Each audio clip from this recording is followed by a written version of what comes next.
হ্যাঁ, আবু যর গিফারি রাদিয়াল্লাহু তাআলা আনহু নবীজির কাছে আসছে। এখন নবীজি আর আবু যর একসাথে চলতেছে। রাসূলুল্লাহ সাল্লাল্লাহু আলাইহি সাল্লাম বললেন, আবু যর, ইন্নাল মুকসিরিনা হুমুল মুকিল্লুনা ইয়াউমাল কিয়ামাহ।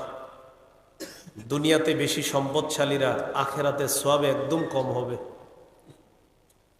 এই কথা বলার পর নবীজি বললেন, ইল্লা মান আতাহুল্লাহু মালা ফানাফাখা আন ইয়ামিনিহি ওয়া আন ইয়াসারিহি। কিন্তু আল্লাহ যাকে সম্পদ দান করেছেন সে ডানে বামে যদি খরচ করে, এই ব্যক্তি দুনিয়াতে যেমন সম্পদশালী, কিয়ামতের ময়দানেও প্রচুর সওয়াবের অধিকারী হয়ে জান্নাতি হয়ে যাবে। তাহলে কি বুঝলাম হাদিস থেকে? দুনিয়াতে হালালভাবে সম্পদ উপার্জন কইরা ওই সম্পদের হক আদায় করা, এই সম্পদ কামাই করা দোষের না। কারণ এখানে যিনি সম্পদ কামাই করছে তিনি আখেরাতকে সামনে রাখছে। এই জন্য কারুনের ব্যাপারে আল্লাহ কি বলেন? ওয়াবতাগি ফিমা আতাকাল্লাহুদ দারাল আখিরাহ। তুমি তালাশ করো ফিমা আতাকাল্লাহ, আল্লাহ তোমাকে যা দান করেছেন এটার মাধ্যমে তুমি তালাশ করো আদ-দারাল আখিরাহ, আখিরাতকে। দেখেন কি বলতেছে, আল্লাহ তোমাকে যা দান করেছেন এটা দিয়ে তুমি আখিরাত তালাশ করো। তাহলে এখানে কি বুঝলাম?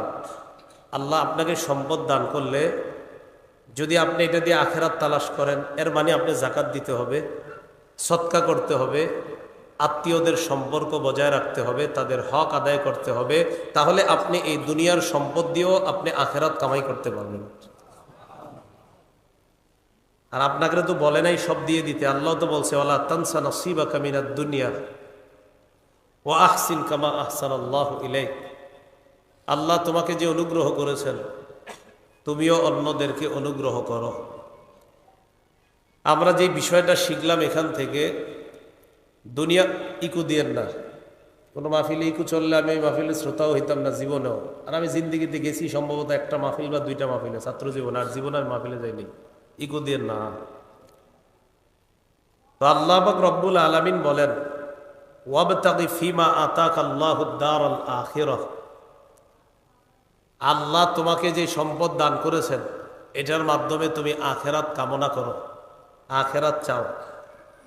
এখান থেকে বোঝা যায় দুনিয়াতে যদি সম্পদ কামাই করি, এই সম্পদ সঠিকভাবে ব্যয় করলে আখেরাতেও ওই ব্যক্তি প্রচুর সওয়াবের অধিকারী হয়ে জান্নাতি হয়ে যাবে।